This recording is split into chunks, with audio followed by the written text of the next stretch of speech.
Matagal nang naging bulong-bulungan na ikakasal na raw ang aktres na si Bea Alonzo sa kasintahan niyang businessman na si Vincent Co. Yun nga lang, parang naging urong-sulong ito. Pero sa linggong ito, ginulantang na lang nila ang lahat ng napabalitang sa wakas. Ikinasal na sila, hindi sa simbahan, kundi sa West. Limitado lang ang mga bisita at pribado ang naging seremonya. Pero ang pagpapakasal ni Bea Alonzo, parang nabasa na raw dati pa ng mga baraha.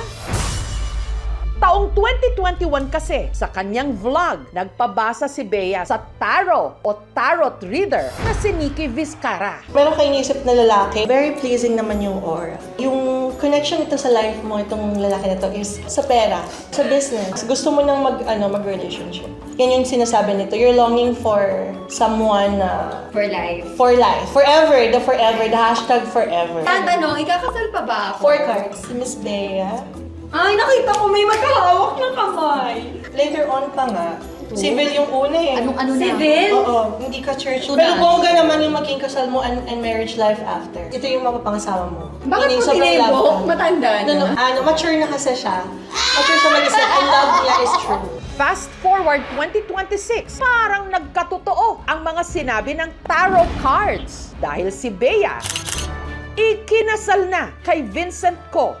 Totoo nga kayang ang love life makikita sa baraha? Ang tarot reader na si Jovi Vargas, mahigit 3 dekada nang nanghuhula gamit ang tarot cards. Karamihan daw ng kanyang mga kliyente, celebrities. Pabalik-balik sa akin ng mga kliyente. It means pag ang isang kliyente bumabalik, may nangyayari sa hula mo. Ang talagang kauna-unahan noon pa si Angelo De Leon, Aiko Melendez, Chris Aquino, Rupa Gutierrez, Pia Wurtzbach, marami. Isa raw sa naging kliyente niya, si Chris Aquino. Yung health niya dapat bigyan ng pansin noon. Siguro kaya naging paborito niya akong psychic.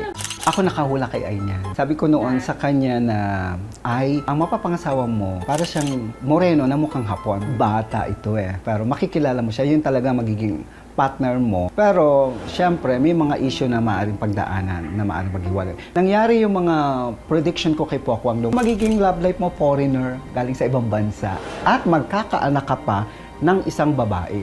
Sabi niya, ha! Sa edad ko ito, Joby, parang malabo. What is happening? Nangyari yun. Bawat tarot card may sariling kahulugan. Ang The Lovers, sumisimbolo raw ng malalim na pagsasama, harmony, at mahahalagang desisyon sa buhay.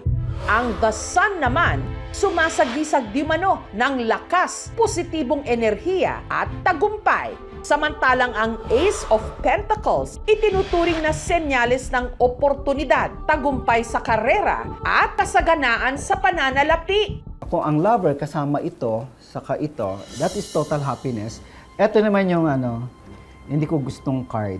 Pag magkakasama ang card na ito with the lover, ito yung lover at may death card, at ito may devil card, ito may tendency na malaking pagdadaan ng problema ng relationship na pwedeng mahantong sa hiwalayan.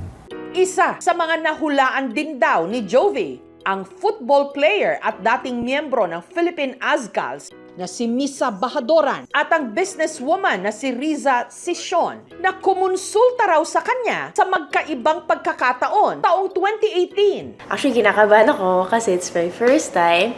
And that time kasi I was single for a long time. Wala lang, just for fun. Basically, mine was kind of funny. It's like, oh, I don't believe in this. Makulit sang friend ko kasi. Tapos, Joey brought me in the corner and he said, oh, I will start reading cards for you. Sabi niya, foreign looking, blue eyes. She said, oh, you will gonna meet a Chinese-Filipino looking girl and you get married. Hanggang aba, nagkatuluyan sila. Then I proposed to her in 2021.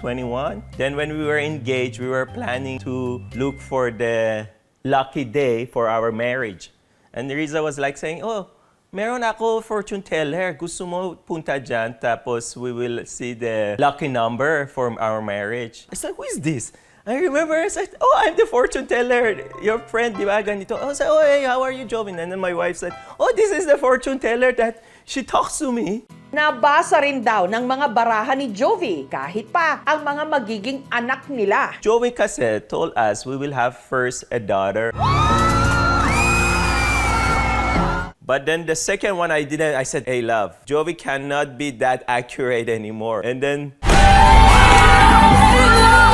it become a boy. Then when it become a boy, I said, okay, no more na. I'm kind of scared already because it's too accurate. It's good to hear. Sometimes, marami tayong iniisip-isip. Minsan na, yung parang, ano ba gagawin namin sa buhay? Sometimes you're lost. But dapat hindi mawawala yung prayers natin kay God. Actually, I was asking God that, hey God, give me a good girl. Tapos, Riza comes to my life. Ano naman kaya ang masasabi ng mga baraha ni Jovi sa iba pang kapuso power couples? May nakikita akong baby coming. Ano naman kaya ang masasabi ng mga baraha ni Jovi sa iba pang kapuso power couples? Si Bea, magkakaroon lang ng konting problema pa sa takbo ng relationship nila na kahit na medyo kinasal na sila, maayos naman, mukhang okay naman sila at may nakikita akong baby coming. Okay sa akin ang barahan ni Marian and Dindong kasi both is lucky. The same time talaga, habang buhay magtatagal talaga. Hindi lahat ng hula nangyayari. Salamat kung naganap at nakatulong ako. Pinaniniwala ang nagsimula ang taro noong ika-15th century sa Italy bilang larong baraha ng mga maharlika na tinatawag na tarocchi.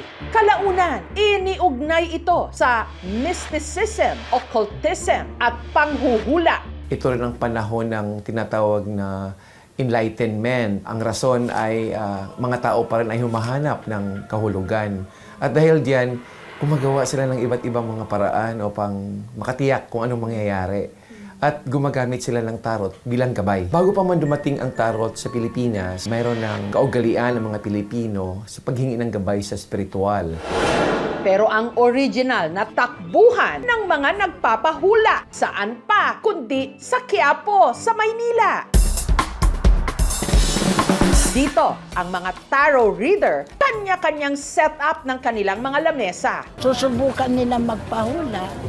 Sa dami ng manghuhula, di mo alam kung saan sila pupunta.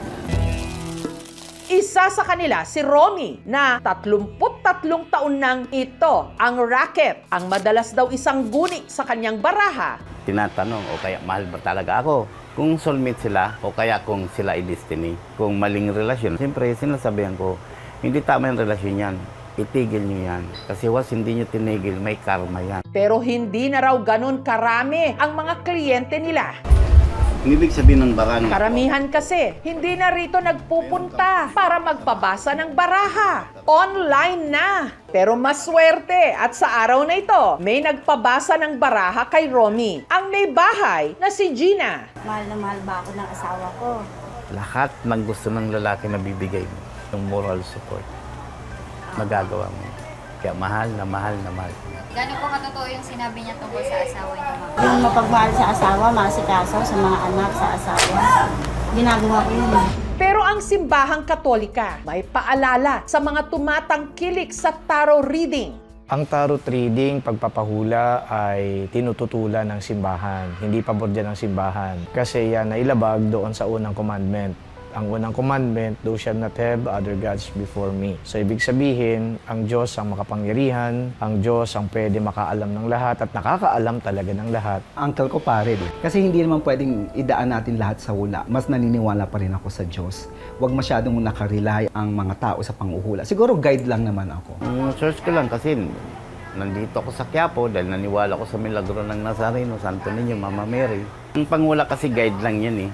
May mga naniniwala pero meron ding mga nagdududa. Para sa ilan, libangan lang ito. Pero isa lang ang malinaw. Hindi kayang sabihin ng mga baraha kung paano natin pipiliing mahalin at harapin ang bukas.